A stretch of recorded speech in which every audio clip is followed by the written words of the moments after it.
Bien, vamos a empezar.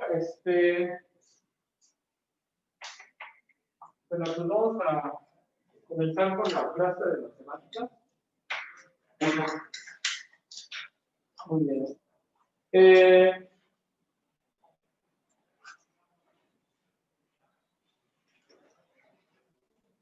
Son cuatro, ¿verdad? Muy bien.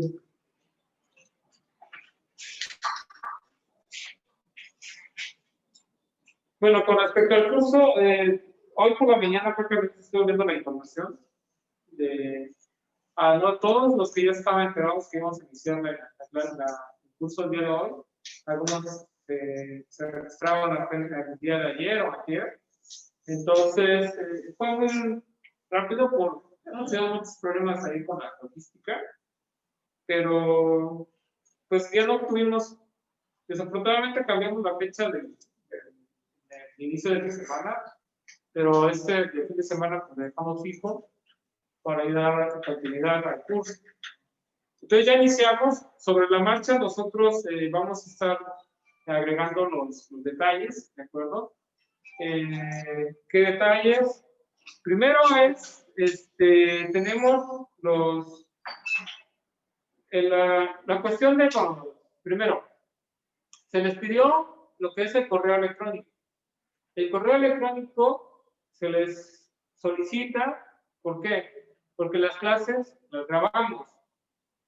¿Y qué hacemos? Pues bueno, las subimos a la plataforma de YouTube, se las compartimos, ¿sí? Si quieren consultar videos, pues ahí están. Pero a ese uso se le da el correo. Y también, por otro lado, el correo también se le da el uso de las clases que tenemos en clase. Nosotros hacemos formularios que, pues en mi caso, pues yo doy matemáticas y física, entonces envío formularios para que ustedes respondan estas preguntas. Y no solo eso, también, anteriormente, antes de la pandemia, aplicábamos los exámenes de simulación de manera presencial. Pero ya con las condiciones de la pandemia, tenemos que aplicar los exámenes de simulación de manera virtual. Es decir, que nos mandamos a la plataforma de Zoom, de Classroom, se les envía se les agrega, o se les invita a la clase, y la clase se abre a las 4 de la tarde. O sea, si ustedes tienen clases sábados y domingos, los exámenes van a ser los días viernes. ¿Y qué horario? De 4 a 7. Los primeros 3 exámenes. ¿Cada cuándo hacemos exámenes? Cada mes. ¿Qué hacemos en los exámenes? En los exámenes lo que hacemos es diagnosticar los trabajos. Entonces, ¿qué vamos a hacer? Responder únicamente lo que saben. ¿Sale? No se les ocurra responder lo que no sepan. ¿Sale? Lo que estén seguros de que sí, estoy seguro de que sí, no sé, respondan. ¿Por qué? Porque les va a dar un balance, o les va a dar una situación, o les va a decir la realidad de cómo estamos de información. ¿Sale? Entonces, es necesario que cuando respondan a estos exámenes de simulación, lo hagan de manera correcta. ¿Sí? ¿Por qué? Si respondemos de manera incorrecta, es decir, si respondemos de Team Marín o de qué, A de amor, A de C de casa, ¿no? Bueno, entonces, ¿qué va a pasar, chavos? Resulta que posiblemente uno nos dice, no, pues, de todos modos, lo voy a dar, lo voy a rellenar y a lo mejor y sabe que está bien, ¿no? ¿Qué sucede? Que cuando nos den los resultados, puede llegar a pasar que ya hemos obtenido 10 de 10 en una cierta materia, pero no me lo sabía. Entonces, ¿qué voy a hacer? Pues me estoy mintiendo de que me lo sé y no me lo sé. Y entonces, no me va a dar un diagnóstico real de que si estoy bien en la materia o estoy mal en la materia. Entonces, ¿por qué es necesario hacer eso? Se lo digo a todos se los digo. Todas las universidades pasan por eso. ¿Por qué? Porque si yo respondo de manera adecuada en el examen, voy a saber en qué materias voy a estar bien y en qué materias no voy a estar bien. Y entonces, ¿qué hago? Pues a partir de esos resultados se toman las decisiones. ¿Qué decisión voy a tomar? Pues obviamente, si en la materia de física estoy muy bien, pues, ¿qué hago? Ahí me la llevo tranquilo y la invierto más tiempo a otra materia. Y le invierto tiempo a otra materia. ¿Sale? ¿Sí? Es importante eso, chavos, porque son tomas de decisiones. ¿Sí? No voy a estar así como, en matemáticas, afortunadamente estoy bien. Y le voy a invertir más tiempo en matemáticas. No, eso no es así. Si en matemáticas estoy bien, ¿sabes qué? Le estoy agarrando bien, entonces, con calma. Ah, pero voy muy mal en español o en literatura, me pongo a estudiar español y literatura. Pero para eso requerimos un diagnóstico. Entonces, los exámenes de simulación son exámenes parecidos a los de ingreso de universidad. Y bueno, ¿qué hay que hacer? Responderlos y de ahí ustedes deben de sacar su diagnóstico. ¿Sí? Yo voy a tener la información, pero es importante que ustedes se den cuenta en qué materias son fuertes y en qué materias no. ¿Vale? Y en base a eso, pues hay que echarle ganas. Desafortunadamente, en los exámenes de simulación evalúan de todo. ¿Sí? Evalúan de todo. Entonces, no es de que, y principalmente evalúan español, literatura, matemáticas, física, química y biología. ¿Sí? Y la UNAM es la que pide más materias, pide 9 materias. Entonces, no es de que, voy a abrir el examen y nada más quiero que me evalúen matemáticas. No, eso no es así. Les van a evaluar todos. ¿Vale? Ya es un examen que está, porque estoy muy bueno en biología, voy a pedir nada más que me evalúen en biología. No. Entonces, tienen que tomar conciencia de lo que se tiene que hacer. Entonces, eso es con respecto a los exámenes de simulación. Quiero ser claro con esto, que los exámenes de simulación, al principio, arrojan resultados bajos. ¿Sí? ¿Cuántas preguntas son? Son alrededor de 120 preguntas. En los exámenes que van a aplicar, son alrededor de 120 preguntas. Algunos 120, 130, pero no baja. En esa es arriba de 100. No va a bajar. ¿Sale? Entonces, ¿qué va a suceder? Resulta que en los exámenes de simulación, esto sucede con todas las generaciones. Resulta que hay alumnos, o la media, podemos decir la media. ¿Qué quiere decir la media? Es el promedio. El promedio que nosotros evaluamos, decimos, no, pues ya hicieron los exámenes, primer examen de simulación, aquel tuvo tantos aciertos, de 120, aquel tuvo, y la media, chavos, la media es de 25 aciertos de 120 preguntas en el primer examen de simulación. 25 aciertos de 120 preguntas. Entonces, esa es la media. Entonces, ¿qué está? Pues bueno, hay dos casos. Primer caso, yo siempre lo digo, no se desanimen, no se desanimen, ¿sale? ¿Por qué? Porque eso se va a ir trabajando poco a poco. Por lo mismo están aquí, ¿no? O sea, no es de que el otro mes que viene ya voy a tener mis 100 aciertos. Eso es falso, eso es falso. El conocimiento, la información se va a ir adquiriendo poco a poco, ¿vale? ¿Y cómo le hicieron los chavos que presentaron el examen de la UNAM y quedaron? Pues tuvieron que estudiar, estudiaron. Al principio, ¿cuántos aciertos tuvieron? Ya les dije la media, son 25 aciertos. ¿Y ellos lo tuvieron? Pues claro que lo tuvieron. Si tú vas con ellos, les pueden hablar y preguntar, les van a decir, sí, tuvieron muy pocos aciertos. Pero posteriormente, ¿qué hicimos? Pues trabajar poco a poco, hacer todo lo que se pedía, y posteriormente, ¿qué pasó? Pues llegaban ya con 100, 80 aciertos, 90 aciertos, pero sí nos costó trabajo. ¿Sí? Bueno, esa es la información, ¿no? Ahora, quiero que sepan que no son los únicos que están estudiando, ¿sí? Bueno, no son los únicos que están estudiando. ¿Por qué? Porque hay muchos cursos Y en todos esos cursos están estudiando para aplicar el examen de admisión. ¿Vale? Ahora, otro detalle. Este curso no únicamente es para aplicar el examen de admisión, ¿vale? Se los puedo asegurar. ¿Por qué?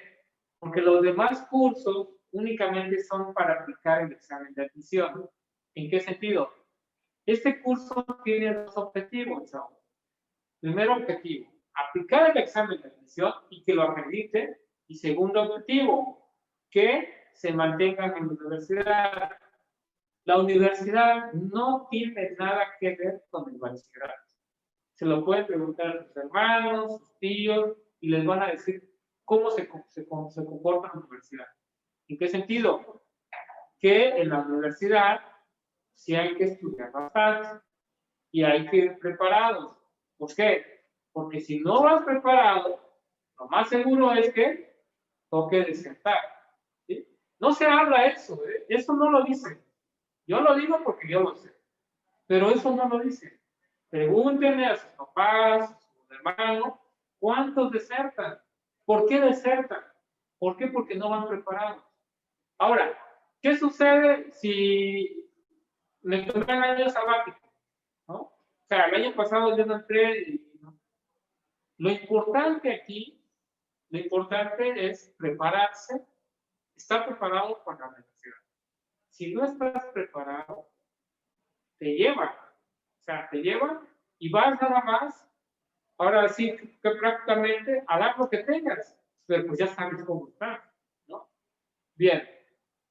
Se lo digo por experiencia, yo soy egresado de la SFEM, del IPN, estudié matemáticas.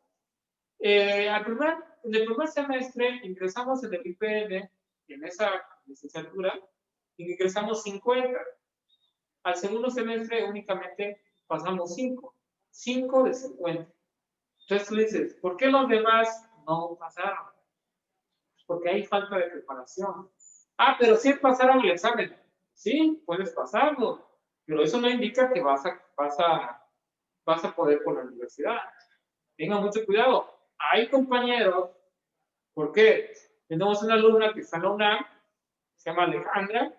Ella, por ejemplo, yo comenté con ella y le comenté, oye, hay algunos compañeros tuyos que tuvieron puntajes buenos. Me dijo, sí, profe, me dijo que sí hay 115, 116, pero me dijo, no dio para más en la universidad. O sea, 115 aciertos en un examen de la UNAM y de repente te das de baja en el primer semestre. Dice, sí, porque no sabía, no podía, no estaba preparada, ¿no? Entonces, el examen de la admisión es un punto falso verdadero. ¿Por qué? Por estos casos que les estoy comentando. Si uno respondiera lo que sabe, si uno respondiera realmente lo que sabe, te diría con certeza lo que pasó. ¿Sí? Pero algunos, porque así también debemos hacer nosotros en la universidad, si no me lo sé, ¿qué voy a hacer? Responde. Ahí sí lo tienes que responder. Si no te lo sabes, responde. ¿Sí? Pero es un falso verdadero. ¿Sí? Eso hay que llevarlo consciente. Aquí nosotros vamos a dejar todas las verdades, ¿no? O sea, ser sincero. Esto sé, esto no sé. ¿Vale? Allá en la universidad, ¿por qué? ¿Por qué queremos hacer eso? Que esto sé y esto no sé, para saber en dónde estamos bien, en dónde estamos mal y recuperarnos. ¿Vale? Ahora, en la universidad, ¿qué voy a hacer? Ahí, si no te sabes, obviamente, con el trabajo que vamos a hacer aquí, ya las dudas sobre el examen se van a minimizar, o sea, se van a hacer más pequeñas. Si el examen lo valoramos como un 100%, podríamos llegar a satisfacer la información, el 80% de la información del examen. O sea, nos va a quedar 20% que quizás estemos todavía como en duda, ¿no? Como en duda. Pero con ese 20%, nosotros ya lo haríamos al azar. Se lo dejaríamos al azar. ¿Sí? ¿Qué hacemos? Respondemos. Y ahí, ahora sí, Lo que ha sucedido es que los alumnos, pues me dicen, yo les digo, respondan, allá sí respondan todas las que quieran, ¿vale? Todas. Pero lleven esto en mente. Lleven en mente que deben estar preparados para el ingreso, para permanecer en la universidad. ¿Sí? No, el hecho de que acrediten el examen de admisión no quiere decir que ya salieron de la universidad. Eso es totalmente falso.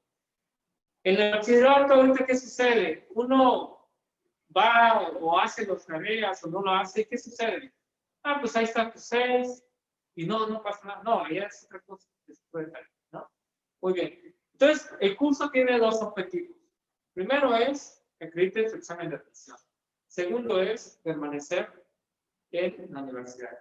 Permanecer. Ya ustedes van a entender estos. ¿Por qué? Porque nosotros prácticamente, yo ahí estaba en la universidad y veía. Entonces, lo que hacemos es transmitir este tipo de mensajes para que estén preparados, ¿no? Y ya a futuro van a decir, no, pues ya, pues tenía razón de que tenía que estar preparado, y ustedes se van a dar cuenta ahí cuando ingresen a la universidad, pues van a andar como pez en el agua. ¿En qué sentido? Pues porque ya van más tranquilos, van preparados, no se están preocupando de muchas cosas, todo bien, ¿no? Muy bien. ¿Qué otro detalle? Pues nada más creo que eso sería. Se va a crear un grupo de WhatsApp, solo que lo haré más tarde. Voy a agregar a los profesores de ese grupo para que trabajemos en ese grupo. Y los grupos de Classroom también, las clases de Classroom se van a crear. Cada profesor trabaja de diferente manera. No es, yo trabajo con la plataforma de Classroom, trabajo en WhatsApp casi no trabajo, solamente para enviar información, o sea, información con respecto al curso. Ya no envío tareas, algo ahí. Entonces, creo que sería todo. ¿Alguna duda que tengan del curso? Por ahí nos van a pasar los links. De Classroom, en el correo les va a llegar la invitación. En el correo. Entonces, de sugerencia, tener un correo de Gmail, porque es el que más es compatible, ¿no? Más que nada. Luego tenemos el de Hotmail, Outlook, y no es compatible. Entonces, en el correo les llega la invitación de Classroom, los videos de YouTube. No va a llegar un correo de la academia, sino que va a llegar una notificación por parte de YouTube en la que dice que la academia les está dando acceso a un video. Entonces, usando, ¿no? Muy bien. ¿Qué otro detalle? Con respecto a la duración del curso depende mucho de las materias. No les miento, matemáticas y física son muy extensas, demasiado extensas, ¿sí? Las otras materias, conforme se vayan ya quedando sin temario, se van eliminando. Obviamente el costo se va disminuyendo, ¿sí? Entonces a eso vamos, ¿no? Bien. Recordar que el primer examen que se presenta es el examen de la UNAM, ¿sí? La ficha se saca en el mes de febrero para realizar el examen en el mes de marzo. Con la información que tengamos de aquí, de noviembre a esa parte, pues yo creo que sí van a poder aplicar el examen. Chavos, quiero que se preparen psicológicamente en el caso de que les digan alumnos rechazados. No se la crean, algo pasó. O sea, ustedes con calma. Los chavos que entraron a la UNAM, algunos entraron a la primera y otros entraron a la segunda. ¿Qué pasaría? ¿Qué puede pasar, chavos? Por ejemplo, de que, ya me dijo alumno rechazado o algo así, y ya no voy a estudiar a la universidad, ¿no? Tiran la toalla. No, ya no voy a estudiar porque ya me rechazaron. No, chavos, en ese sentido, aquí es prácticamente, pues algo pasó, tengo que esforzarme más, dar más y prepararse más, ¿sale? ¿Sí? Se lo digo otra vez. Los chavos que están en UNAM, algunos de ellos no quedaron en la primera. Hay un alumno que por un punto no quedó en la UNAM. ¿Qué hizo? Pues sí quedó en el poli, pero dijo que quería hacer otra vez el examen de la UNAM y pues sí quedó, pero por un punto no quedó. Entonces, ¿qué dijo? Pues me tengo que preparar un poco más. Un punto, pues lamentablemente no es mucho, ¿verdad? Pero la UNAM pedía 114 y él sacó 113. Entonces, ¿qué pasó? Pues por ese punto pues, ya no lo pudieron aceptar. Y él dijo, pues lo voy a hacer. Y sí, ahora lo hizo. Sacó creo que 110, 115, 116. Ese alumno se llama Osman. Y pues ya sé que iba a estudiar, estaba estudiando en el poli, pero después se metió a la UNAM. O sea, ¿qué puede llegar a pasar también? Les quiero decir que abran las posibilidades de universidades. No se casen con una sola universidad. Abran las posibilidades de universidades. ¿Por qué, chavos? Porque si en un examen nos fue mal, no quiere decir que en un examen, por ejemplo, no quiere decir que no lo acreditemos, sino que como se miden por puntajes, entonces, ¿qué puede pasar? Que nos haya ido mal en un examen, pero en el otro examen de otra universidad nos haya ido bien. O sea, ¿qué puede pasar? Que en algunas universidades no quedemos, pero sí podemos quedar en otras.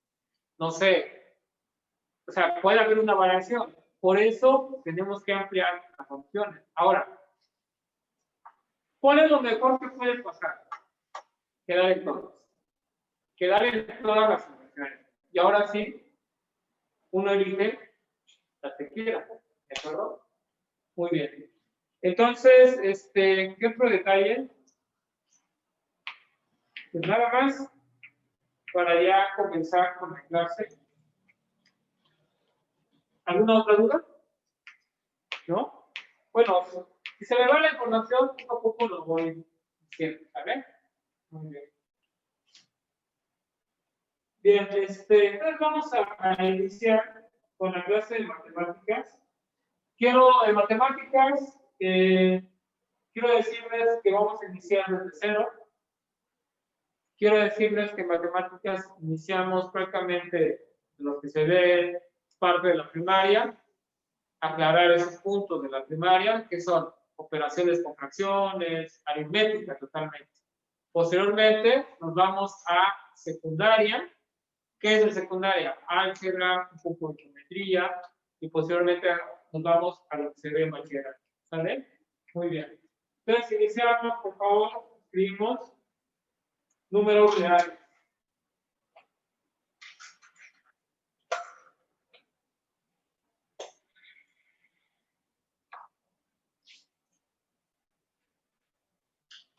Esto es aritmética.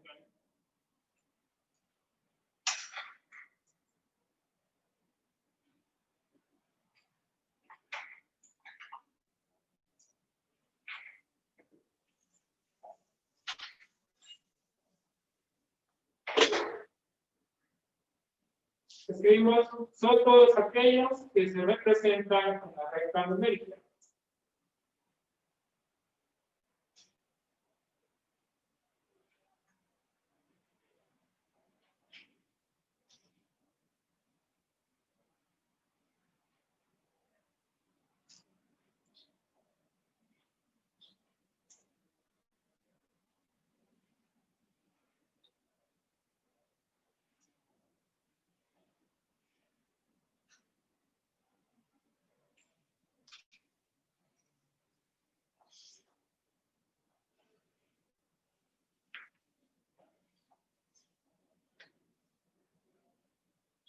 Bien, escribimos ejemplos.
Bien.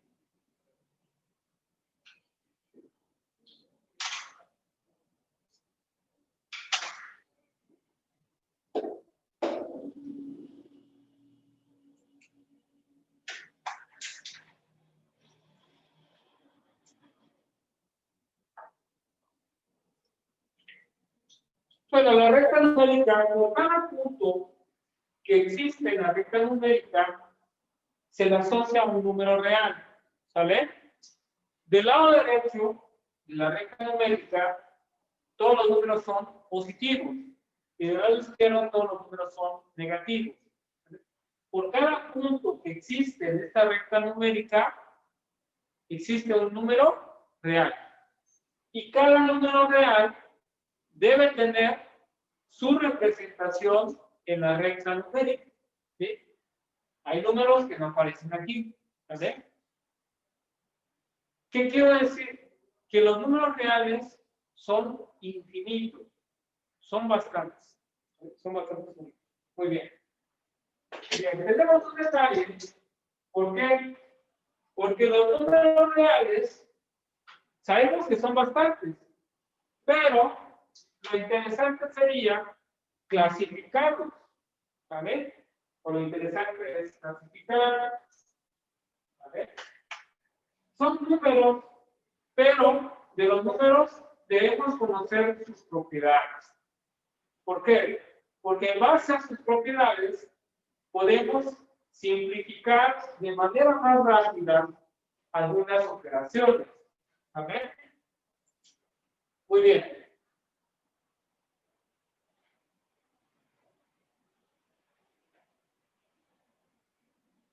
Esto pasa de manera muy cotidiana, ¿verdad?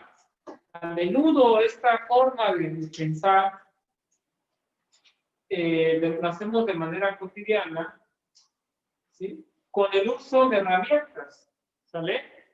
Sabemos que, por ejemplo, el -3 es un número, el 0 es un número, el 3 medios es un número, ¿sí?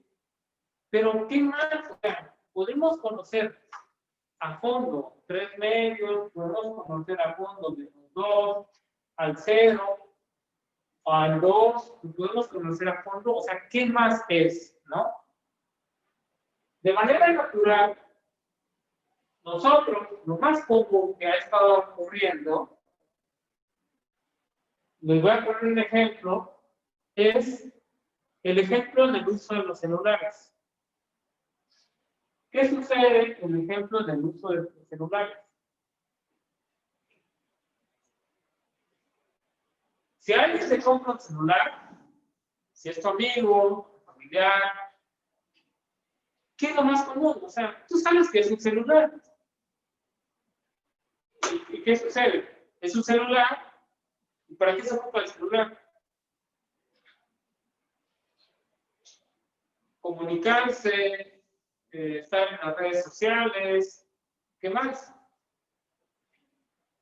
Pero el ser humano no se queda hasta ahí. O sea, tú dices, no, pues comprar un celular, pues ya está bien. No, pues está bueno, pues ya sé. No, el ser humano, ¿qué dice? No, voy a saber qué marca es. ¿Qué más?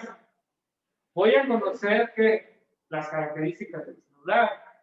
¿Sí? O sea, por intuición, o por sentido común, o por costumbre. O sea,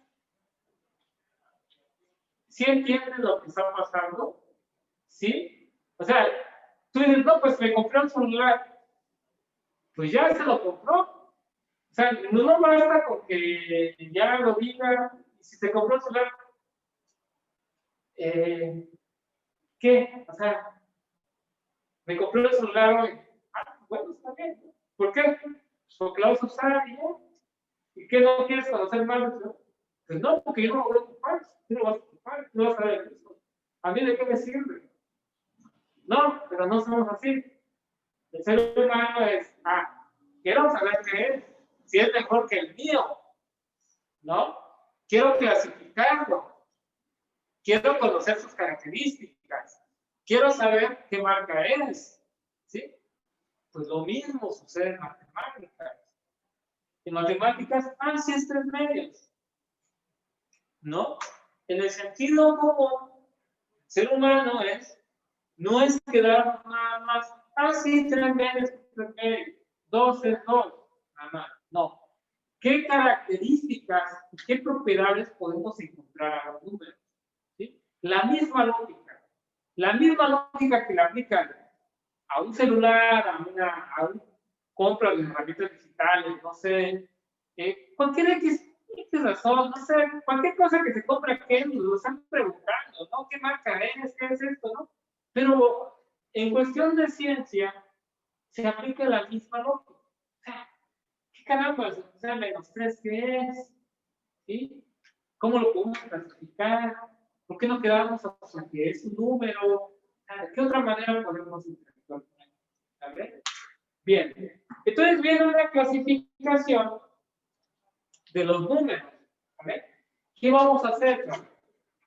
Si vamos a entrar a estudiar, en este caso, las teorías en matemáticas, debemos conocer cuáles son las herramientas principales.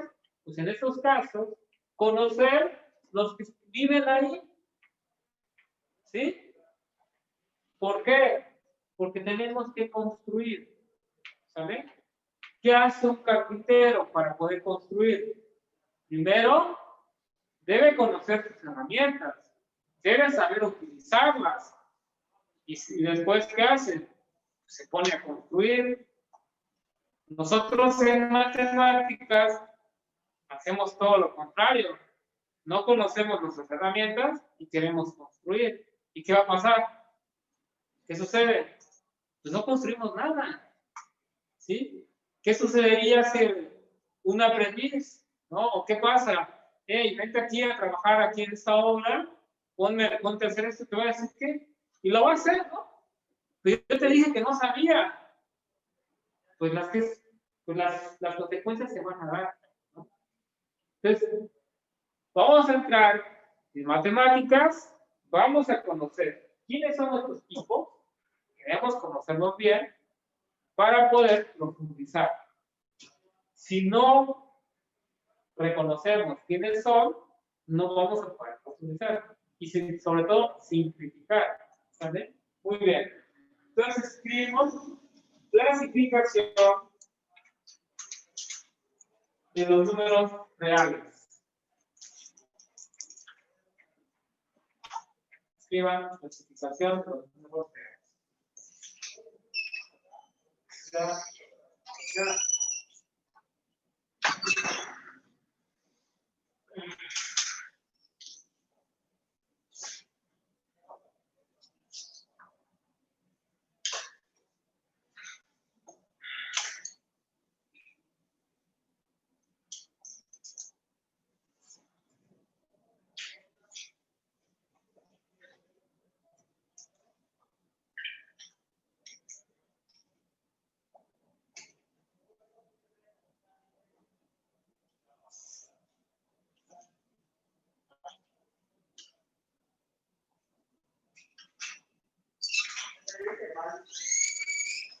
Muy bien, entonces tenemos clasificación de los números reales. Vamos a clasificarlo, vamos a ver eso. Bueno, no se supone que el conjunto de los números reales es un conjunto enorme de números que existen, ¿de acuerdo? Entonces, esos números es como si el conjunto de los números reales fuera el conjunto de todos los celulares del mundo, ¿vale? Pero, ¿qué haríamos, no?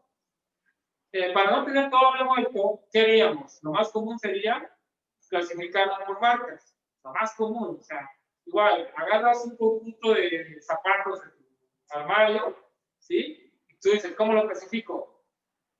¿Qué? Marcas, color, o sea, el ser humano tiende a hacer ese tipo de clasificaciones, ¿sabes? Por naturaleza. Entonces, tenemos todo un rollo ahí que está totalmente dispersado. ¿Y qué queremos hacer? Pues ordenarlo. ¿Sí? ¿De qué manera? Pues, vamos a ver, ¿no? Vamos a ver. Muy bien. Entonces, tenemos los reales. Es el conjunto más grande que hay. y los reales se clasifican en racionales y los irracionales. Pero los irracionales se clasifican los racionales se clasifican en naturales y en enteros. Y los enteros, los naturales se clasifican en primos y compuestos. Y los enteros en positivos, negativos y cero. ¿Qué hablamos de los irracionales?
Bien.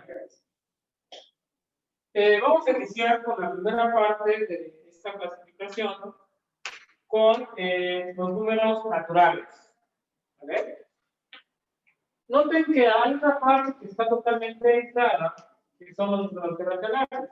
¿Vale? Ahorita vamos a ver por qué. ¿Vale? Escribimos los naturales de manera coloquial. Hay una definición más precisa o más formal de lo que son los números naturales, pero pues esta definición es un poco abstracta, entonces conviene definirlo de manera coloquial. Entonces escriban, son aquellos números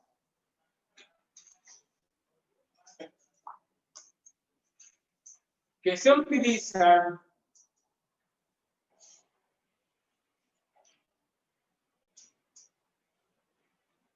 para contar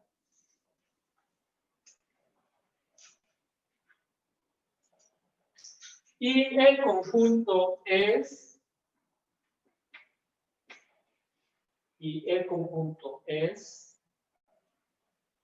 bien. Esta es la notación de los números naturales.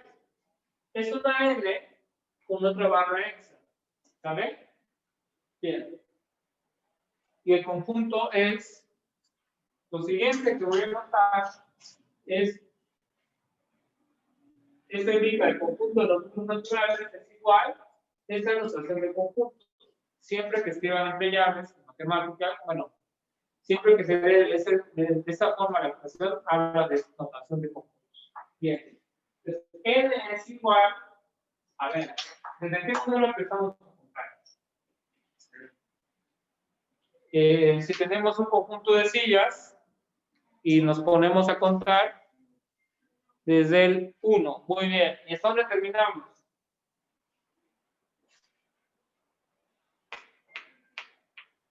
¿Hasta dónde terminamos? Bueno, depende de la cantidad de sillas que existen en cierto espacio. ¿Vale? Pero el conjunto sigue. ¿Vale? O sea, no se termina. Puede haber 100, puede haber 200, 300, bastantes, ¿no? Y siempre vamos a poder contarlas con los números naturales. Muy bien. De otra manera, la pregunta sería, ¿existirá algún número natural que sea el más grande de todos? El más grande de todos. ¿Puede haber un número natural que sea el más grande que todos?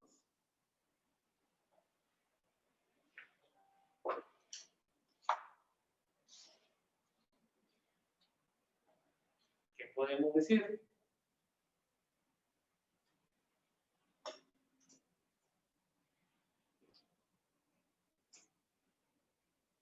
No. Supongamos que existiera un número natural que fuera el más grande que todos. Supongamos que existe uno. Le ponemos el nombre de, ¿qué le parece? De A. ¿Vale? ¿Cómo le haríamos para poder refutar la idea? O sea, contradecir la idea.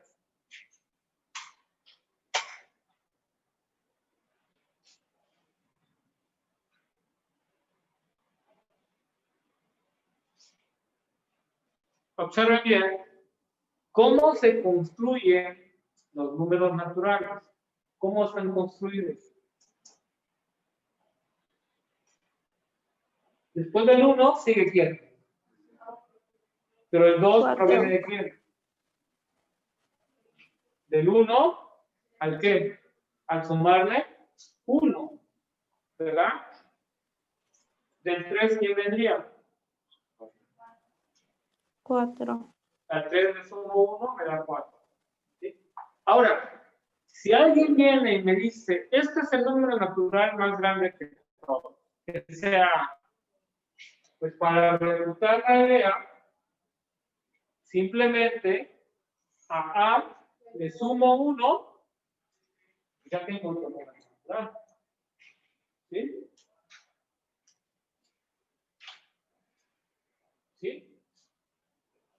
Por lo tanto, no va a existir un número natural mucho más grande. No lo hay. Son infinitos. Es una infinidad de números que hay aquí. ¿Sabes? Es una infinidad. Muy bien. Punto y aparte. Como dice el texto, ¿verdad? Los números naturales se van a clasificar en dos tipos. Números primos y los números compuestos.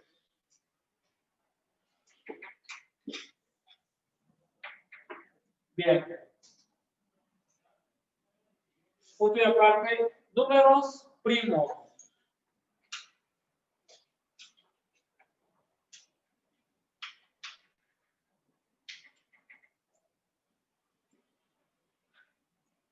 Seguimos. Son números que tienen únicamente dos divisores.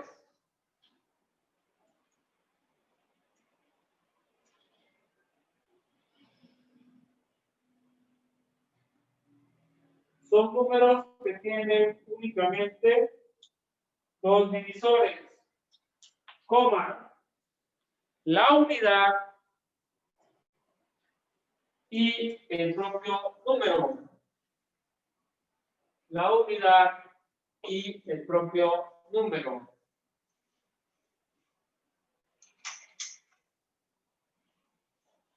Bien.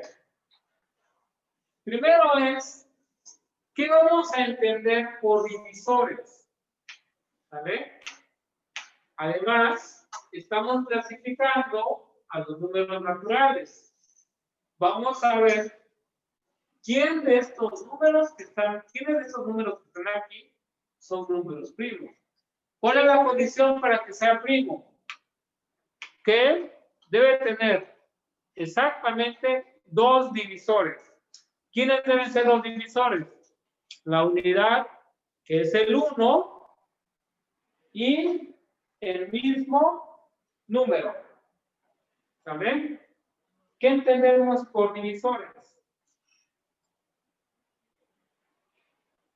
5 es divisor de 10. 7 es divisor de 14. 3 es divisor de 21. 4 es divisor de 20. ¿Qué se entiende por divisor?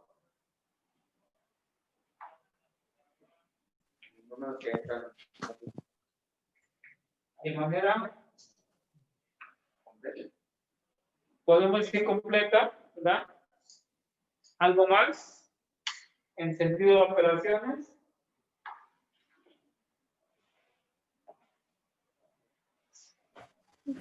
Que puede simplificar a un número porque está contenido varias veces en él. Bueno, no varias veces, pero sí lo contiene, por decirlo así.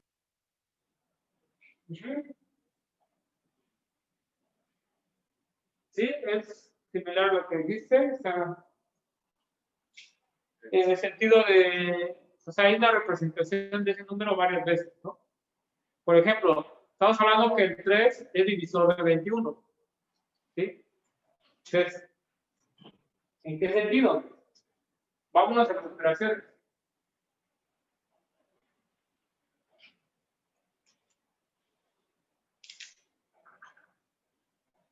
El 3 es divisor de 7.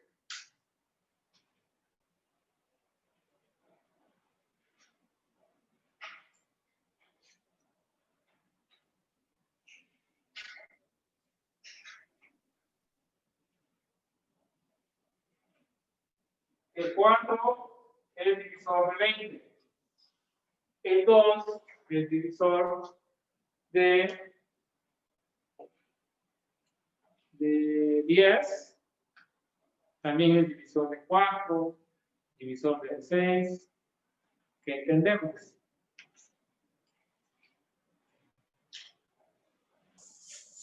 Que divide varias veces ese mismo número. De otra manera, podemos decir, si yo digo que el 4 es divisor de 20, estoy asegurando que existe otro número que multiplicado por 4 me dé igual a 20. ¿Y ese número quién es? El 5. Ahora, 3 divide al 20 o 3 es divisor de 20. No. Que quede claro, no nos confundamos, porque uno puede decir sí lo puede dividir, pero el resultado quedaría ¿en qué forma? Decimal.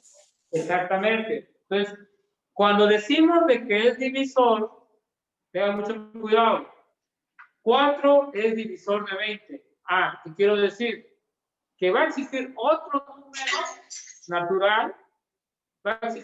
número natural, ¿verdad? Que multiplicado por este 4, que nos va a dar 20. ¿Vale? ¿Sí? Muy bien. Creo que ya está claro el concepto del divisor. 10 es divisor de 30. Si existe un número multiplicado por 10, es igual a 30, que es 3. De otra manera, podemos decir también que, por ejemplo, 25, 5 es divisor de 25. 5 es divisor de 25. ¿En qué sentido?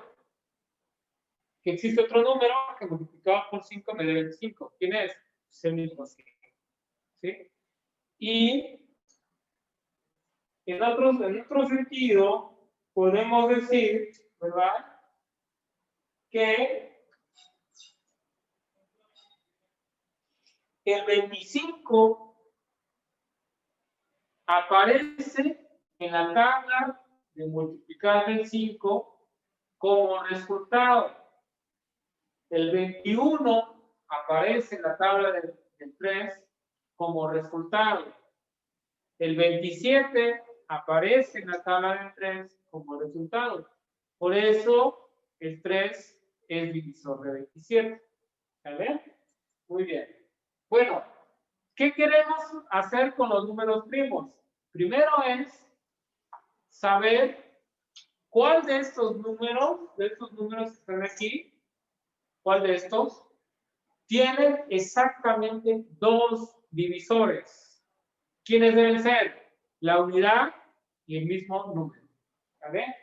Bien, pues vámonos con calma. Divisores del número 2. O sea, ¿qué números dividen al número 2? 2 y 1. 2 y el 1. ¿No? Vamos a iniciar el 1 y el 2. ¿No? ¿Hay otro? Ya no. Ojo que estamos escribiendo que nos quede el punto decimal, ¿no? Ojo. Divisores de 3. 1 y 3. ¿Qué podemos decir? El número 2 es un número primo, ¿verdad? ¿Por qué? Porque tiene únicamente dos divisores, el mismo y la unidad. Igual el 3 es número primo, porque tiene dos divisores, el 1 y el 3. Número 4. 1, el 2, el 4. ¿Sí? Ya tiene tres divisores. Ya no va a poder ser número primo. ¿Vale? Bien.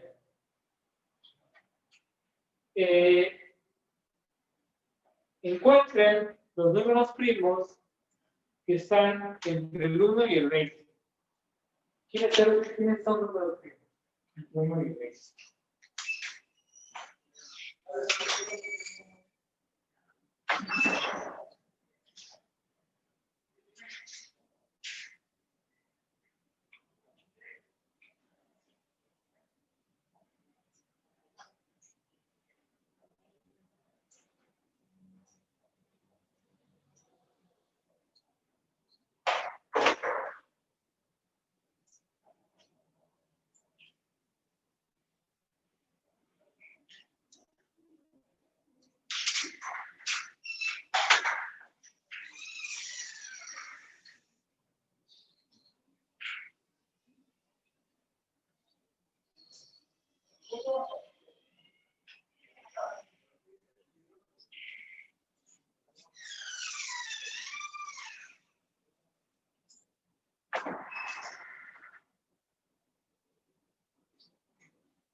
¿Ya quedó? Muy bien.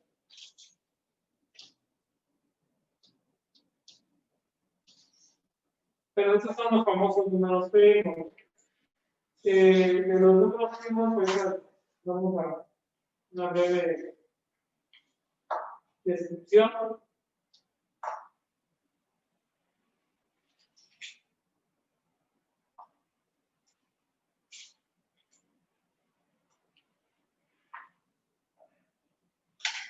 Muy bien. Entonces, por ahí que nos les queda, voy a tener que borrar.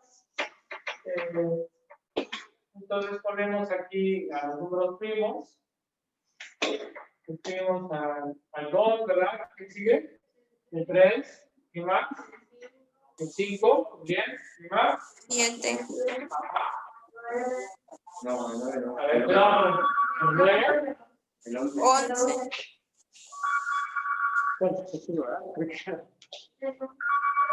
El 11. 13. 17. Muy bien. Y 19. Puntos suspensivos porque la lista continúa, ¿no? ¿Sí? Puntos suspensivos. Muy bien, voy a borrar.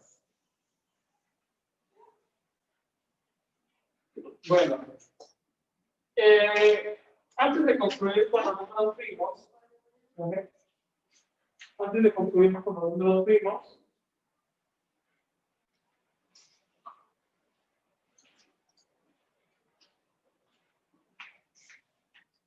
los números primos, ¿verdad?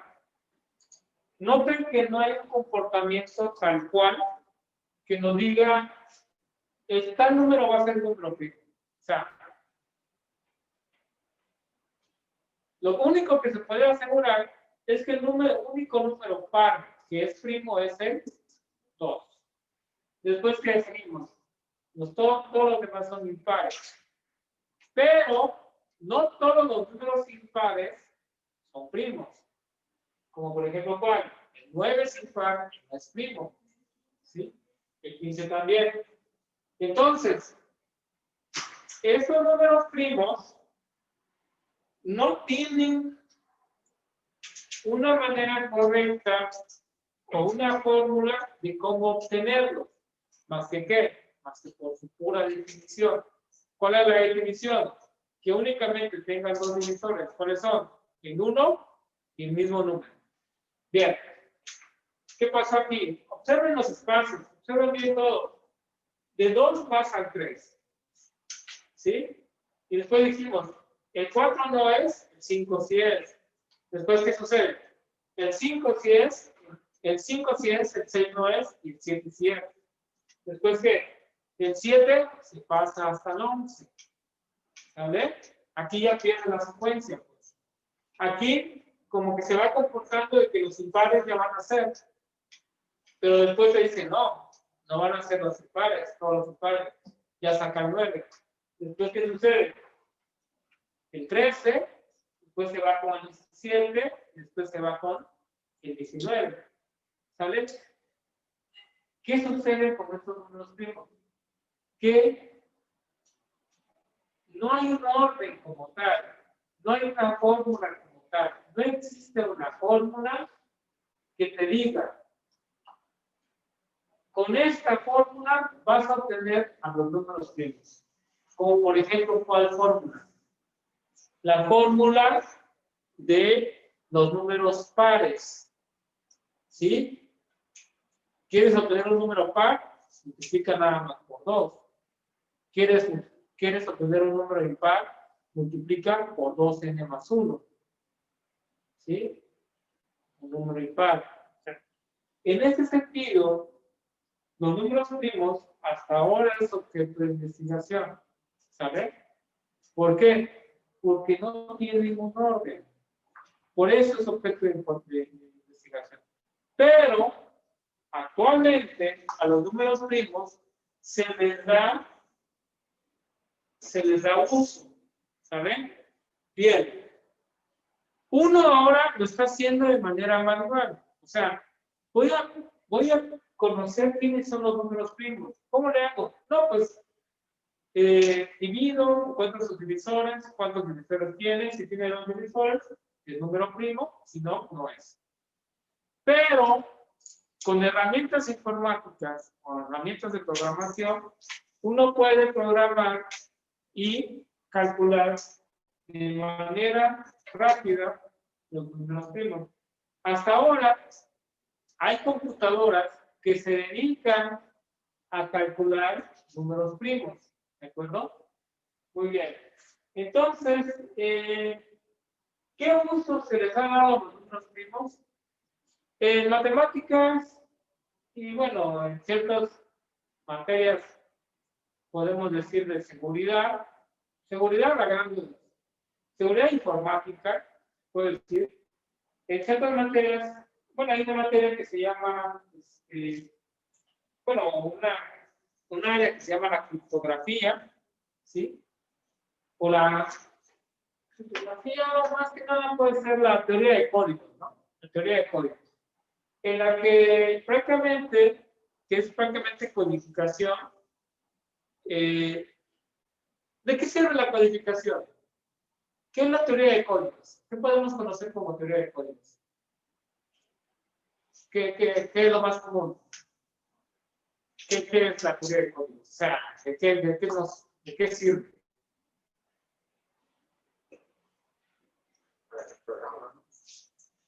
¿Cuál es el objetivo? Más aún, ¿cuál es el objetivo del código? De un código. Ordenar. ¿Cuál es el sentido también de la encriptación? De encriptar información, ¿no?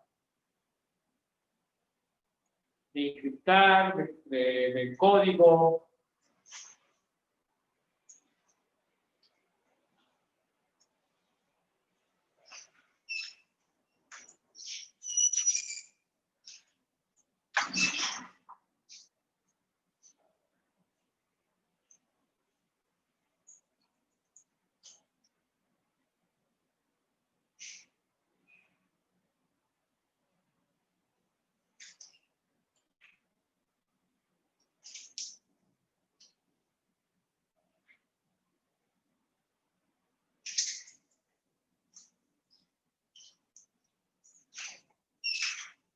¿Cuál es la idea de la encriptación?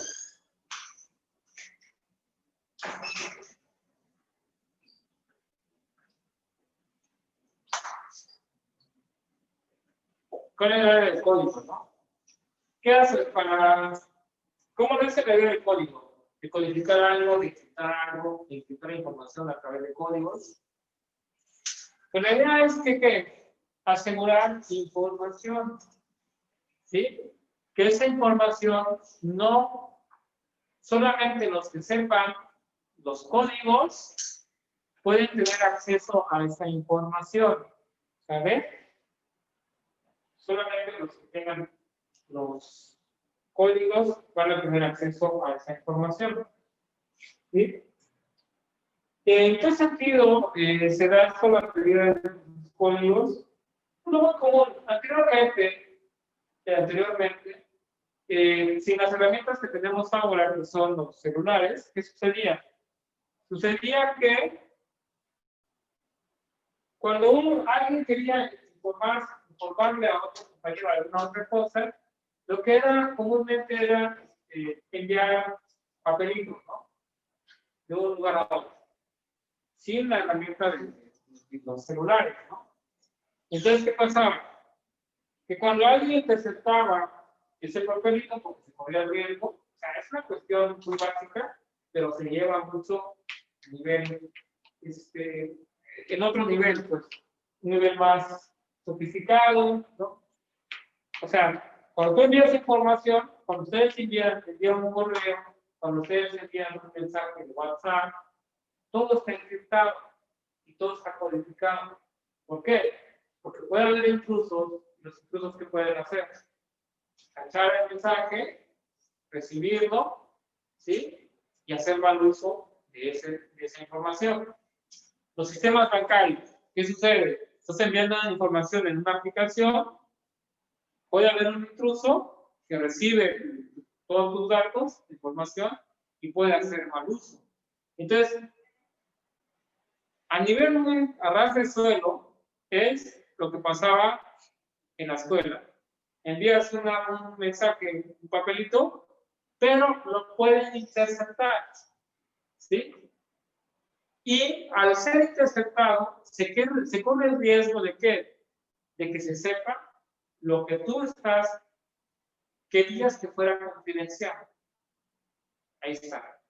¿Cómo rompes tú con esa, a pesar de que sea interceptado, cómo romper que no tenga acceso a tu información? O sea, pon tú que él interceptó, ya está en su poder, ¿sí?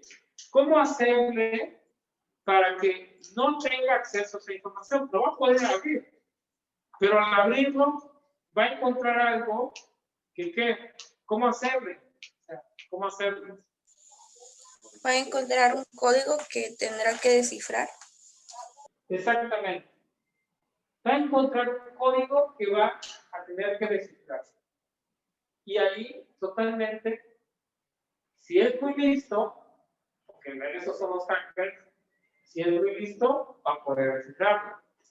Si no, va a decir, esto no me interesa.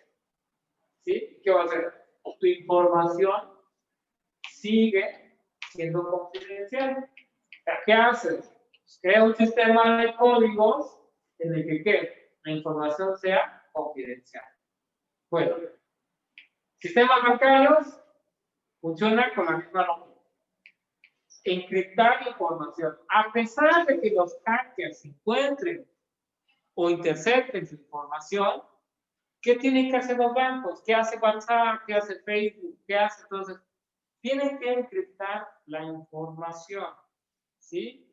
Porque ustedes saben que se envían cuentas bancarias, correos electrónicos, contraseñas en Facebook, en WhatsApp, ¿sí?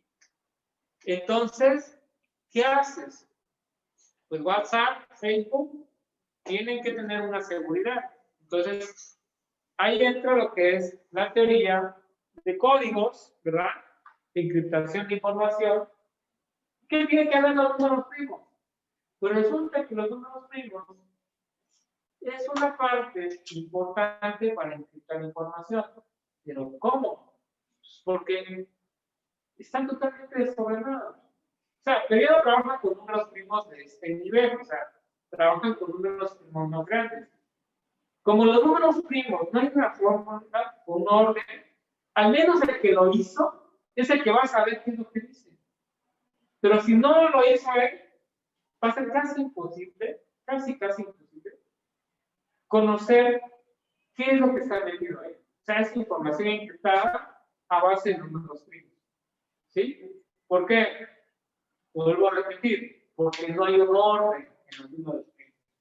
Entonces, cuando un hacker se encuentra con información encriptada a base de números primos, le resulta súper complicado.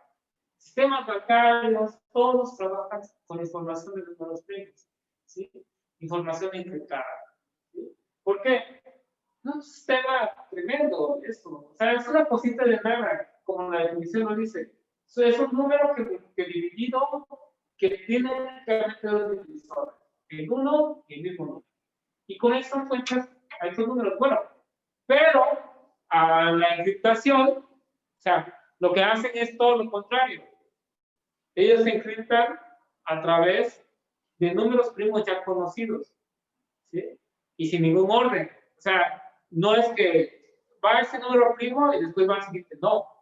Agarra números primos aleatorios y entonces le das más desorden, ¿sí? Entonces, si yo te doy un código, por ejemplo, encriptado en base a los números primos, por ejemplo, que sea X, que sea X, Y, Z,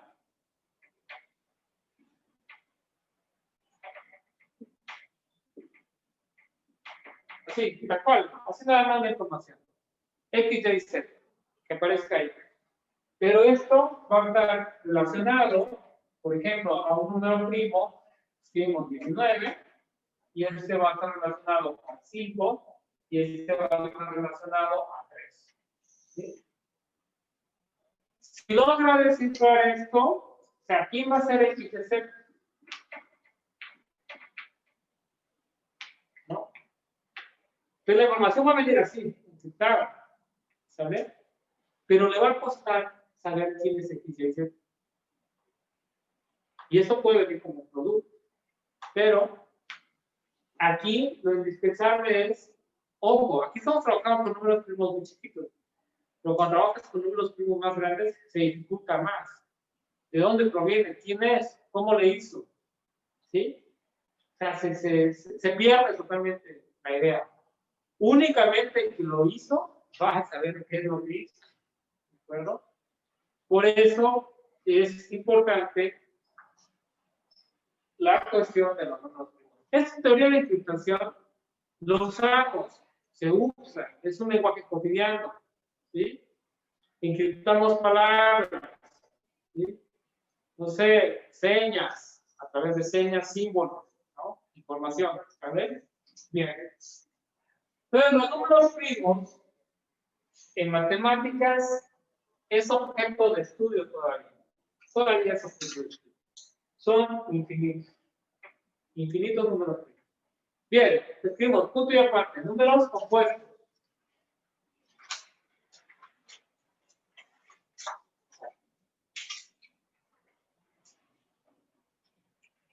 Son aquellos números que tienen más de dos divisores. Son aquellos números que tienen más de dos divisores. Bueno, pues haga la lista. Los que nos comprimos, ¿qué van a hacer? Hay que hacer la lista, por favor. Número qué? No.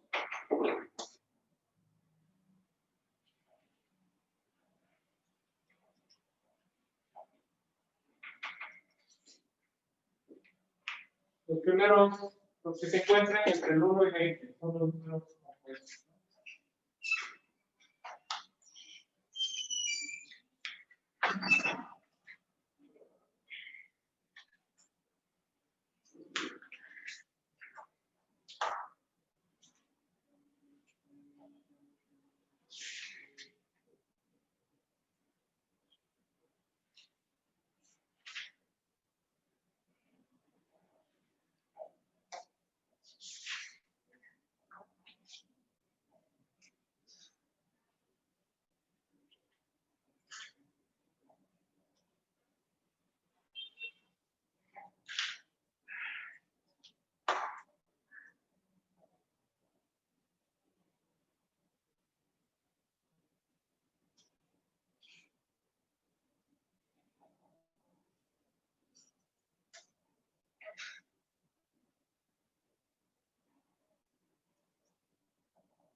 ¿Me quedó? Bien, los números compuestos en este caso son 4, 6, 8, 9, 10, 10, 12, 14,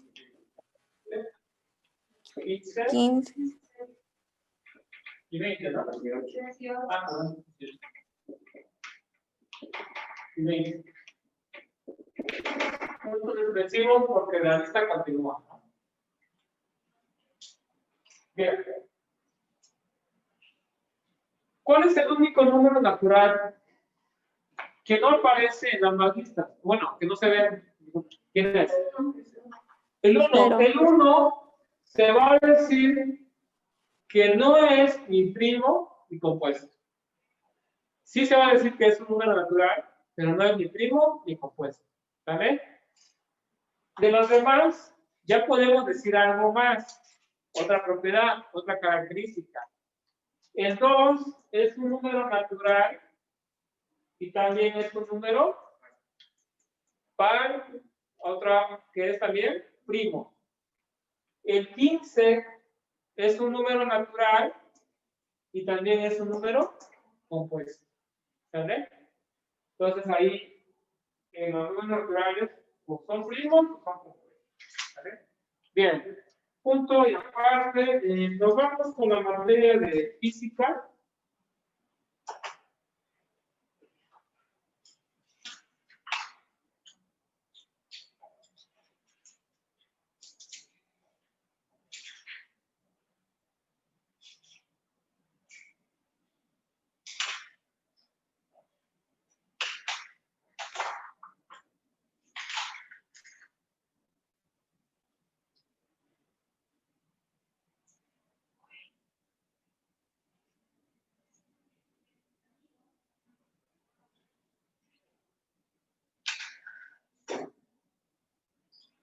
Bien, escribimos, por favor, medición. Bueno, vamos con física, escribimos medición.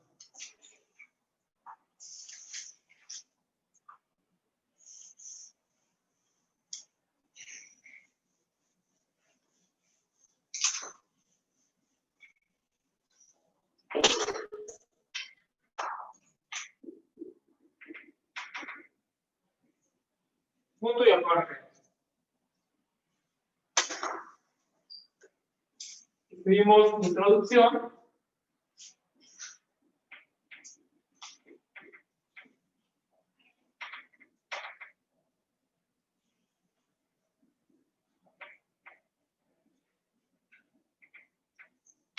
Punto y aparte. La física es la ciencia que estudia. La física es la ciencia que estudia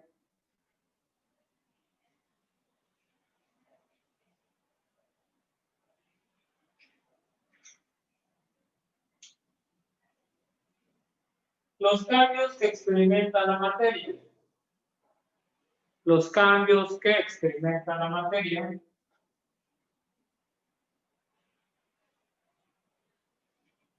en general, la materia en general,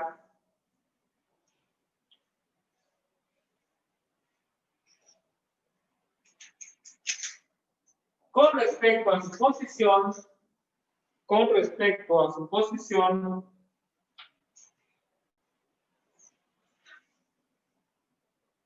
o forma únicamente, con respecto a su posición o forma únicamente.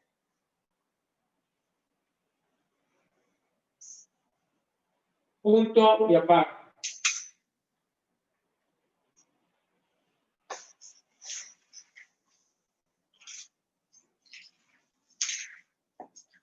Escribimos, bueno, analizamos lo que escribimos, ¿no? ¿Qué dice?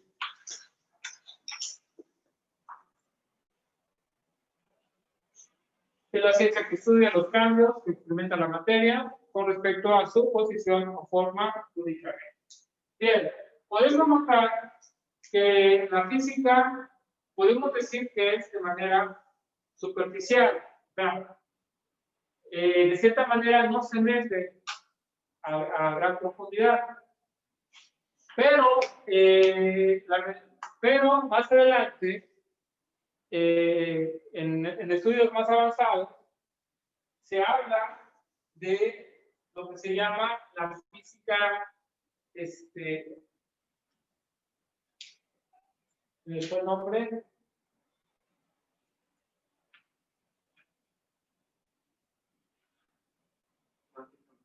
Física cuántica. Física cuántica. Y se habla de la física cuántica, y en la física cuántica lo que se estudia a fondo es el estudio de las partículas, más que nada, ¿sale? De las partículas. Entonces uno puede decir, oye, pero pues decías que era de manera superficial.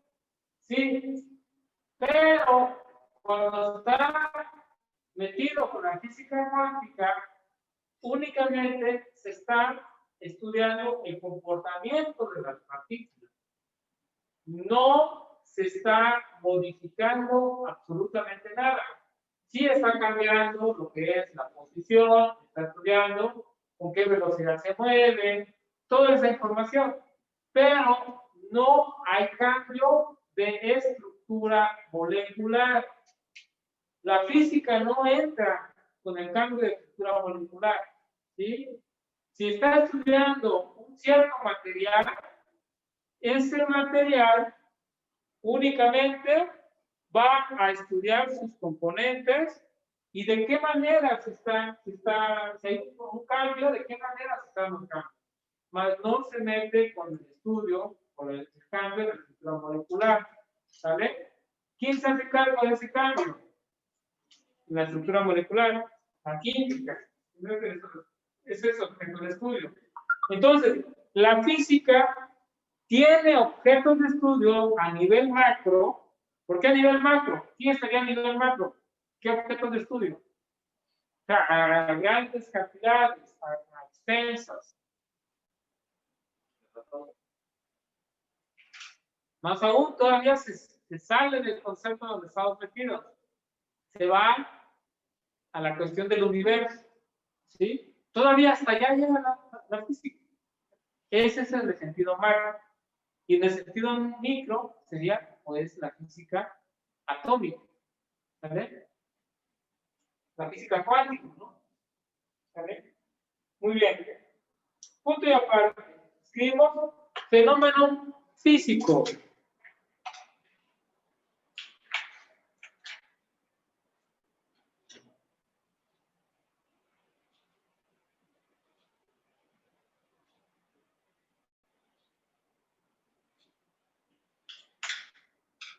Es aquel en el cual los cuerpos únicamente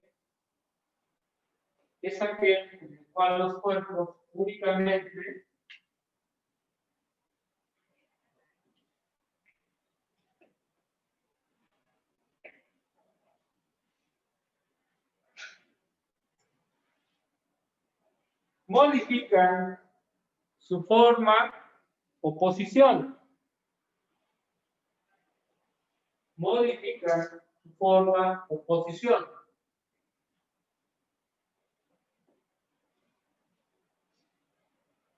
Coma, sin que se altere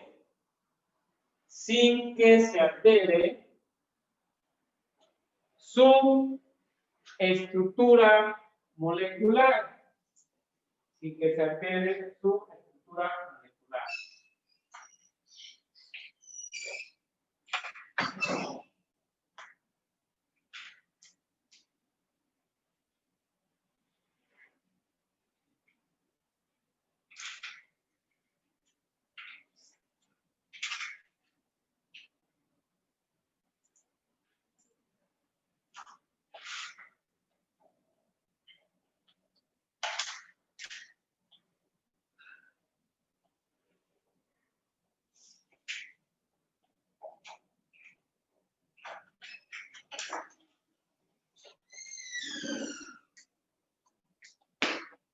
Muy bien.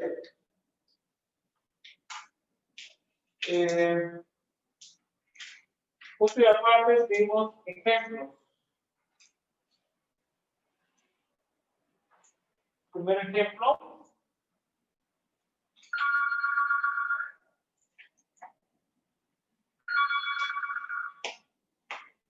La corriente eléctrica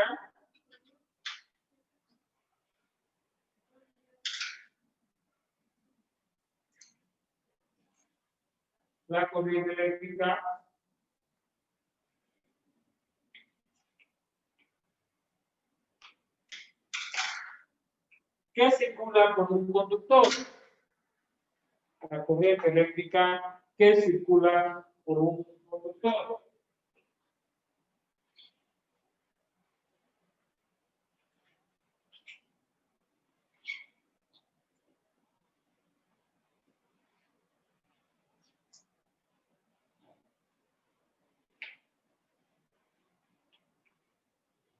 A ver, ¿por qué es un fenómeno físico?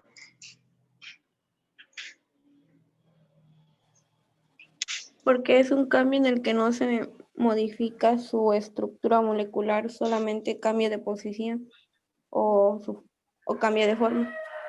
¿Quién cambia de posición?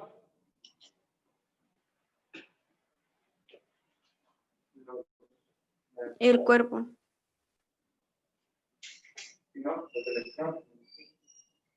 Exactamente. En la corriente eléctrica, los que están interactuando son los electrones, ¿verdad? En la corriente eléctrica, los que están interactuando son los electrones. ¿Y entonces qué se estudia en la corriente eléctrica? Pues los electrones se están moviendo. Pero eso ya se mide con algo que se llama la intensidad de corriente eléctrica. ¿Sí? No hablamos de una velocidad como tal. Bueno, aunque sí lo está haciendo. A profundidad molecular se puede hablar de una velocidad tal cual, una partícula. Pero en el fondo, lo que nosotros realmente estudiamos con la corriente eléctrica es la intensidad de corriente eléctrica. ¿Sí? Bien. Hay que tener en cuenta, para que no haya ninguna duda de por qué es un fenómeno físico, se sabe que está circulando corriente por un conductor. ¿Sí? El conductor más común, el que se utiliza, el cobre. Bien, este conductor de cobre, lo único que está haciendo es permitir el flujo de energía, de corriente eléctrica. ¿Sí? Permitir el flujo. Bien, pero, ojo, no afecta en nada en su estructura molecular. Si encendemos o oprimimos el interruptor y dejamos de oprimirlo, el conductor sigue siendo el mismo. No va a pasar absolutamente nada, a menos que se genere un cortocircuito. ¿Y qué genera esto? Pues que el aislante es plástico, se consuma, pero ahí sí se genera lo que es una que se quema, pues, ¿no? Y hay una combustión y eso ya es un proceso químico, ¿sí? Igual, todos esos procesos, pero aquí, en el fondo, cuando está circulando la corriente eléctrica, no hay cambio de estructura molecular. ¿Sale? Hay que saber identificar cuándo hay y cuándo no hay. ¿Por qué? Porque si en el examen lo ponen complicado, lo ponen confuso, les van a poner cuál de estos es un fenómeno físico, les ponen una lista y resulta que, ¿por dónde? ¿Cuál es? Entonces hay que tener muy claro que en donde exista un cambio de estructura molecular es un proceso, un fenómeno químico. ¿Sabes? Bien. Siguiente ejemplo. Arrojar un objeto,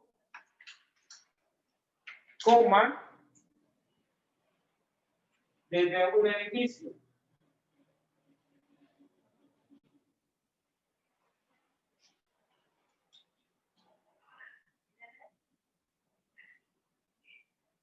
Punto y aparte. elevar la temperatura de un cuerpo.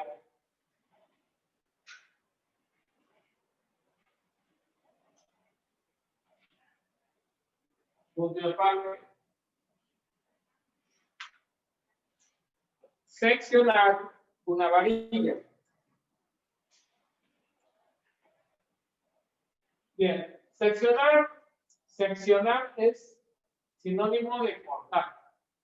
A ver. Bien. Analice por qué son fenómenos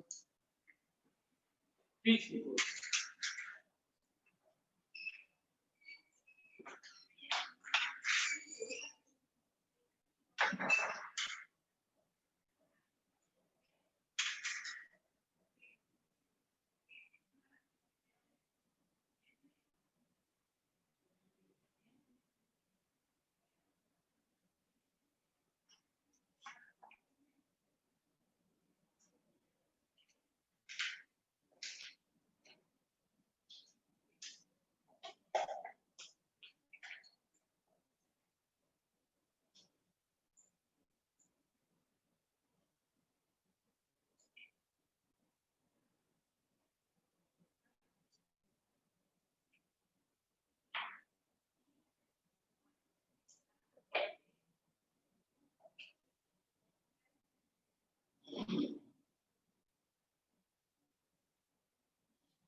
Ya, bien, en el caso de la caída de un cuerpo, en física se le conoce como Caída libre. La caída libre.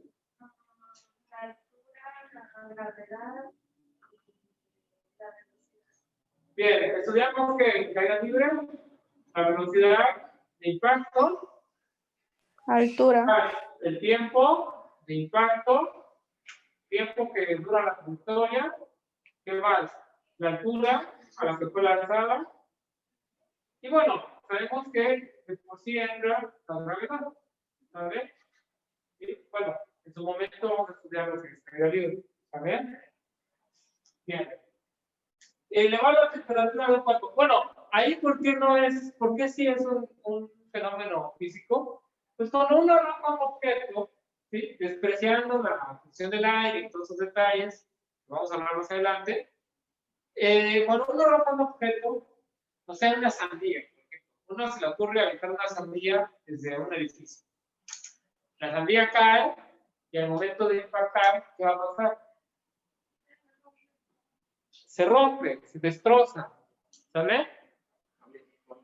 Cambia su forma, pero no cambia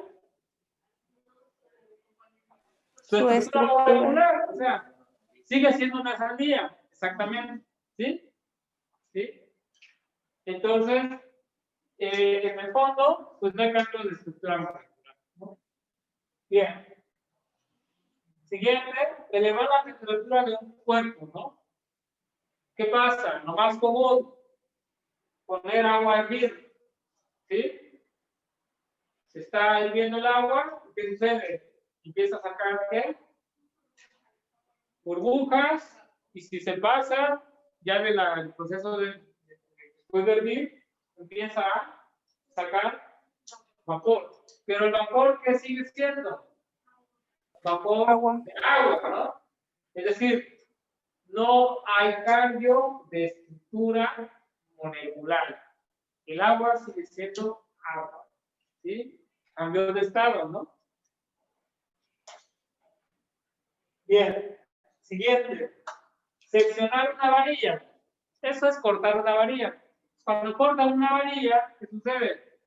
Pues sigue siendo del mismo material, ¿sí? No hay cambio de estructura molecular. Solo, ¿qué pasó? Los cortaste o cambiaste las dimensiones, ¿no? La longitud. ¿Vale? Muy bien. Punto y aparte. Escribimos definiciones básicas. Punto y aparte escribimos definiciones básicas.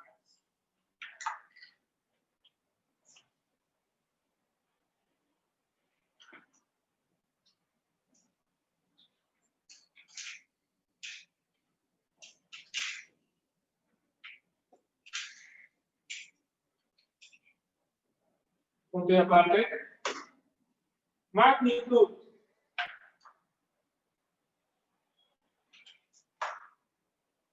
Magnitud.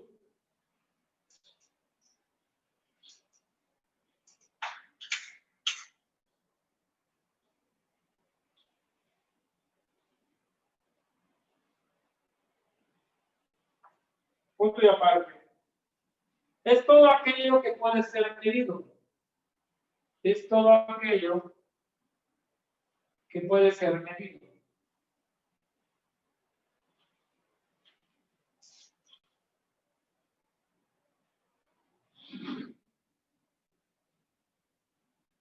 Punto y seguido. La longitud, coma, el tiempo, coma, la masa,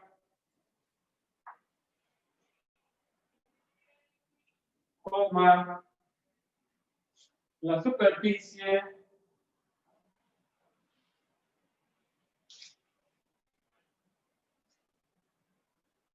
coma,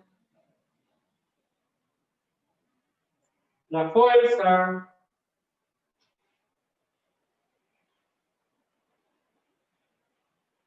coma, la rapidez,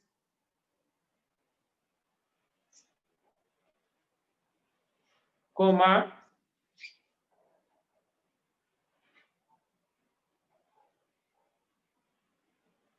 son ejemplos de magnitudes.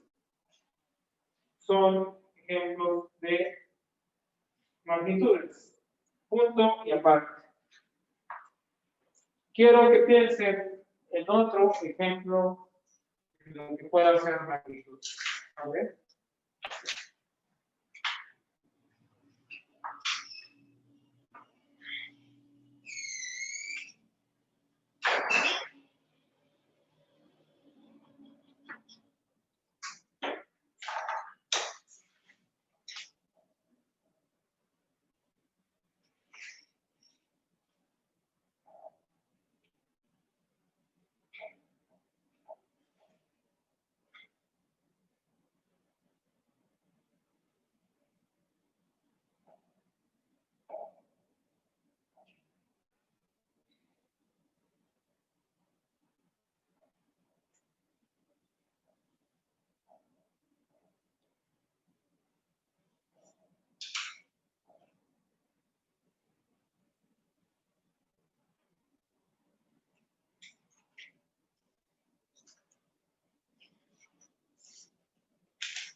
Otro ejemplo, Presión.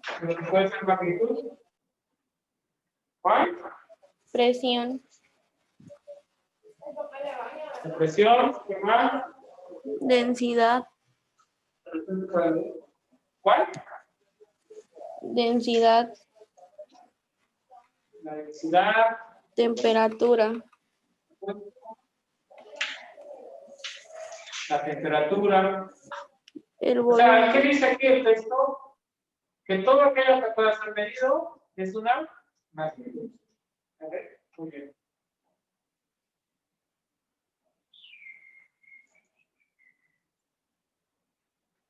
A ver, espera un ratito porque voy a ver algo.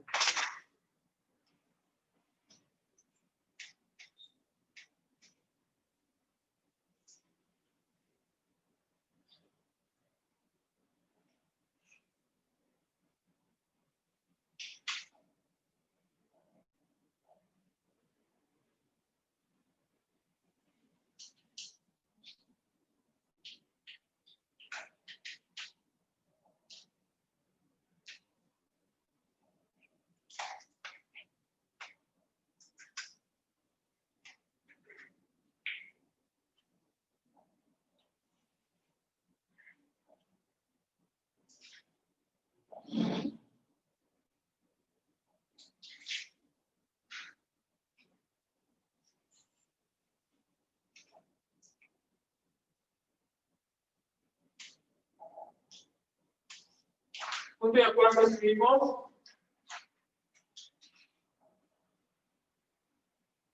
Existen dos tipos de magnitudes.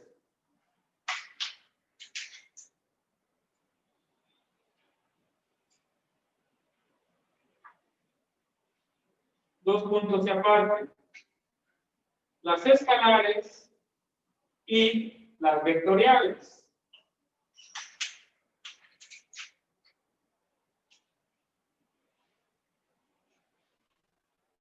Escribimos ejemplos. Escribimos punto de aparte escalares.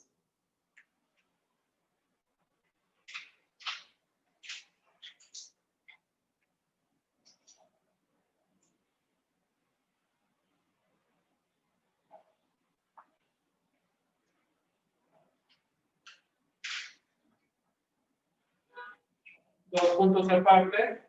Dos puntos y seguidos, perdón. Masa, coma, tiempo, coma, distancia, coma, superficie y volumen. Masa, coma, tiempo, coma, distancia, coma, superficie y volumen. Y aparte, vectoriales.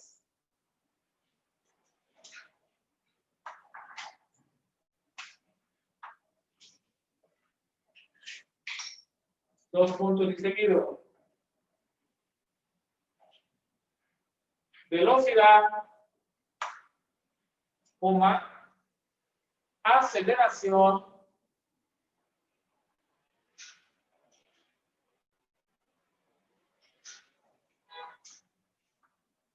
coma, fuerza y campo eléctrico. Fuerza y campo eléctrico.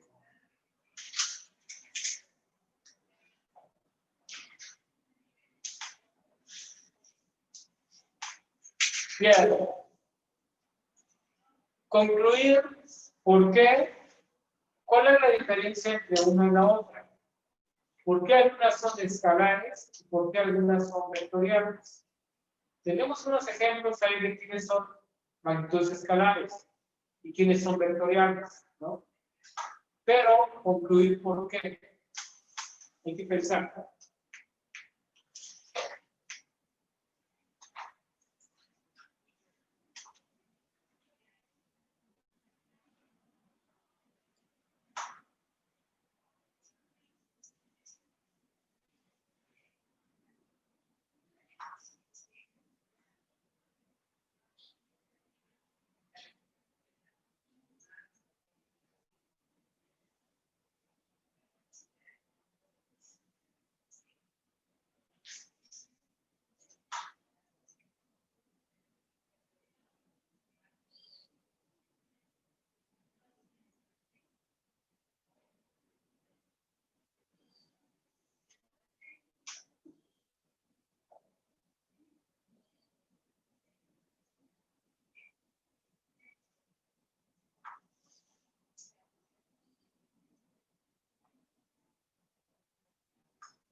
¿Cuál es la diferencia entre una y la otra?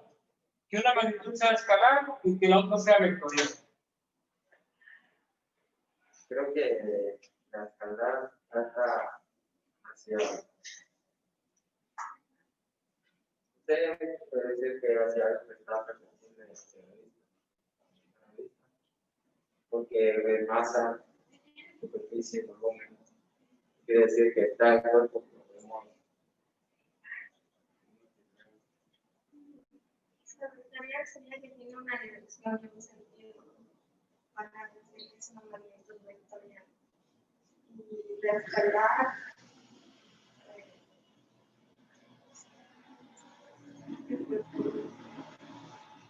Bien.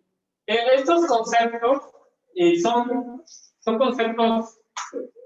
Cuando yo o sea, quiero ver esto, cuando ya nos pasamos a algo que se complica comprender, podemos decir que es un sentido más, se le puede decir como más en el sentido abstracto. O sea, el sentido abstracto es como que ya se sabe, o sea, es algo complejo que hay que estudiarlo con un poco más de calma, ¿no? ¿Sí? O sea, sale de lo cotidiano, pues. O sea, lo que es que aquí lo que estamos planteando es cuál es la diferencia entre una magnitud escalar y una magnitud vectorial. Siempre lo estudiamos, ¿sí? Pero, ¿cómo saber cuál va a ser escalar, cuál va a ser vectorial? Primero, la que dice ahí, la escalar, la masa. La masa, del lenguaje coloquial, nosotros lo conocemos como el peso, ¿sí? ¿Cuánto pesas?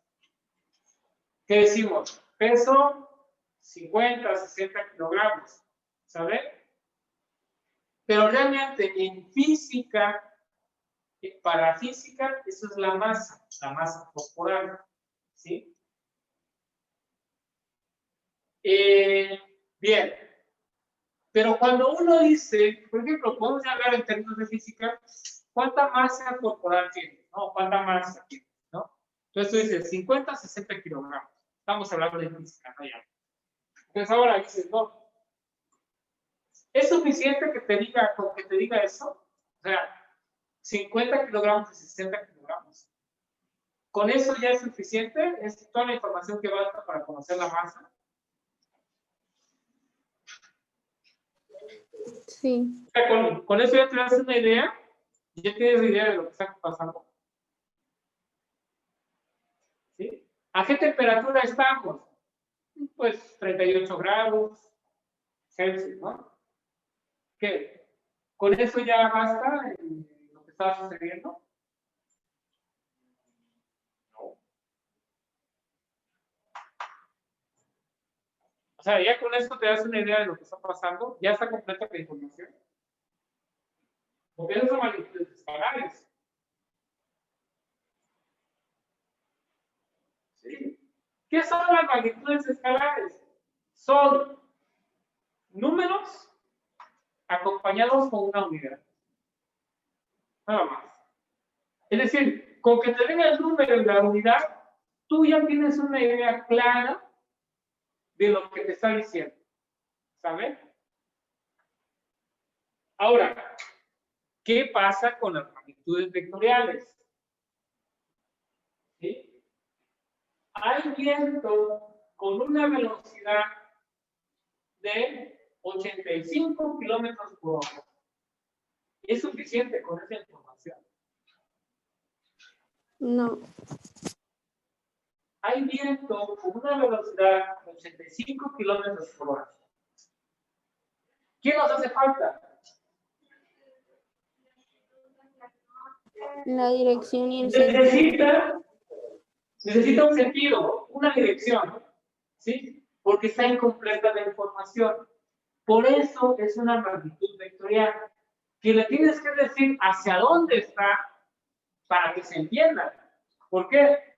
Porque si no le dices hacia dónde está, pues puedes ponerle cualquier dirección que se te ocurra. ¿Sale? Ahora, ¿qué sucede?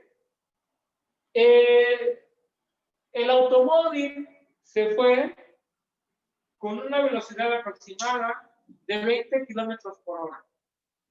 O el automóvil pasó con una velocidad aproximada de 20 kilómetros por hora. Entonces, en una calle, estoy diciendo que pasó, sí, ¿a dónde? ¿Hacia dónde? ¿Hacia la izquierda, a la derecha? O sea, ¿al norte o al sur? Puede pasar, o sea, puede irse a la izquierda. Entonces, exige más información. ¿Sí? Exige más información. Exige un sentido. ¿Vale? La fuerza. El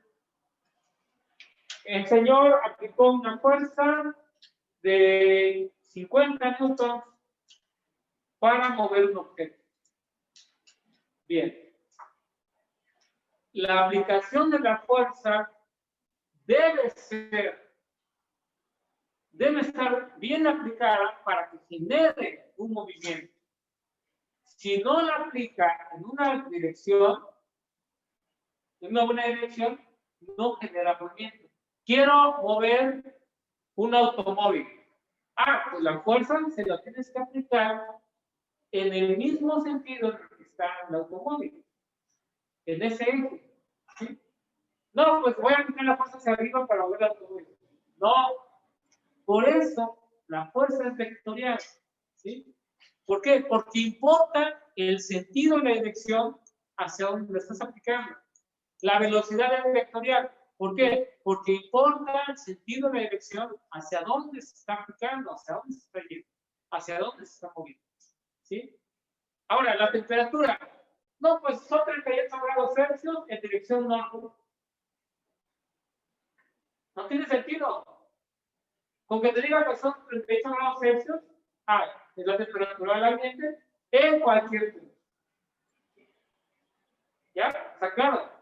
Entonces, una magnitud escalar es un simple número acompañado de una unidad. Y con eso basta. No requiere más información. Una magnitud vectorial sí requiere más información. ¿Está bien? Bueno, la dejamos hasta aquí. Nos vemos mañana. Les voy a enviar el horario por el grupo de WhatsApp. ¿Verdad? Van a estar trabajando con grupos de WhatsApp temporales, pero me parece que la maestra va a requerir un grupo de WhatsApp. Lo abre de manera profesional y ya por la tarde abro otro grupo de WhatsApp, ¿no? El oficial. Bueno, los que tengan correos, todos tienen correos de Gmail, si tienen correos de Gmail, se lo envían a la cuenta de WhatsApp.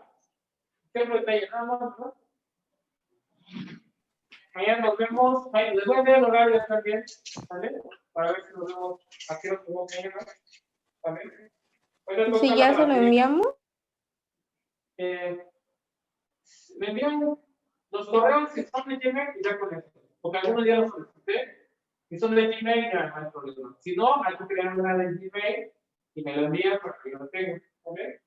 Ahora, ¿qué otra cosa les voy a decir? Ahí se me fue. Siempre se me olvida, ¿verdad? A ver, les iba a decir algo, ¿no? No, ya se me olvidó. Ya fue.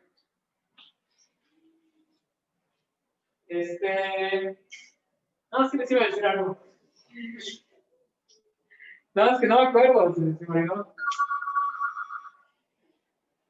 Bueno, les voy a enviar los horarios, creo que era eso. Les voy a enviar los horarios. Si van a crear un grupo de WhatsApp, va a ser provisional. En la tarde les envío el grupo de WhatsApp, ¿de acuerdo? Y ya les digo lo de les doy información sobre los videos, ya saben. Y nada más, nada más. Si hay algo más, lo escribo por WhatsApp al rato en el grupo, ¿no? ¿Saben? Ahora sí. Hasta luego.